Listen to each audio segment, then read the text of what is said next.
आजची मराठी कथा पौराणिक कथा श्रीकृष्ण जन्माष्टमीचे रहस्य। आपल्या पौराणिक कथांचे सौंदर्य हे आहे की त्या विशिष्ट स्थळ आणि काळामध्ये बंदिस्त नाही। रामायण, महाभारत आणि तत्सम कथा हे निव्वळ पूर्वी घडलेल्या घटना नाही, तर त्या तुमच्या आमच्या जीवनात सातत्याने घडणारे प्रसंग आहे। या कथांचा मतितार्थ शाश्वत आहे। श्रीकृष्ण जन्माची कहाणी। श्रीकृष्ण जन्मकथेला देखील एक मतितार्थ आहे। देवकी मानवी देहाचे प्रतीक आहे व वासुदेव प्राणशक्तीचे प्रतीक आहे। मानवी देहामध्ये जेव्हा प्राणशक्ती उद्विग्न होते तेव्हा कृष्णाची म्हणजे आनंदाची अनुभूती प्राप्त होते।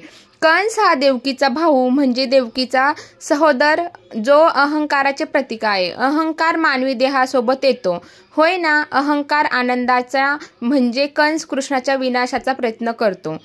आनंदी व्यक्ती कोणालाही उपद्रव देऊ शकत नाही। दुःखी आणि भावनात्मक दुखावलेले व्यक्ती वेतत्व निर्माण करत राहते। ज्या व्यक्तींना आपल्यावर अन्याय झाला आहे असे वाटते, अशा व्यक्ती त्यांच्या दुखावलेल्या अहंकारापोटी इतरांवर अन्याय करतात।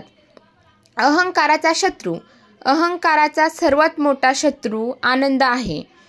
आनंद आणि प्रेम असेल तेथे अहंकार टिकू शकत नाही। प्रेम, साधेपणा आणि आनंदापुढे अहंकार विरघळून जातो।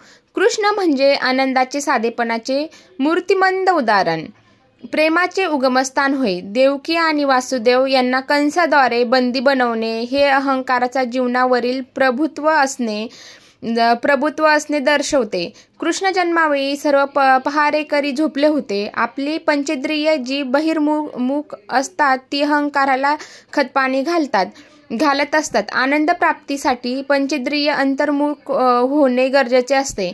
माखनचोर। कृष्णाचे एक रूप माखनचोर आहे। दूध पौष्टिकतेचे, परिपक्वतेचे प्रतीक आहे।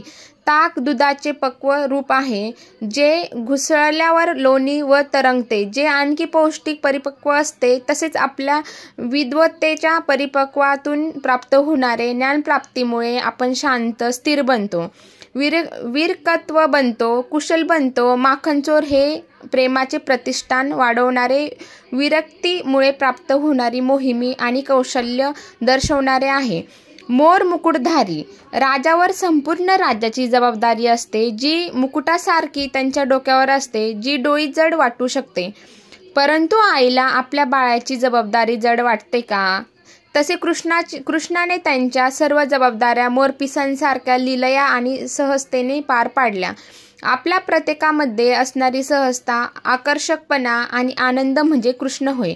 जेव्हा चंचलता, चिंता आणि आशा अपेक्षा नसतील, जेथे गाढ शांती असते, तेथे कृष्णाचा जन्म होतो। जन्माष्टमीचा संदेश हाच आहे की समाजामध्ये आनंदाची लहर पसरवण्याची वेळ आली आहे। शांत आणि आनंदी बना। तुम्हा सर्वांना श्रीकृष्ण जन्माष्टमीच्या खूप खूप शुभेच्छा। कथा आवडली असेल तर लाईक करा।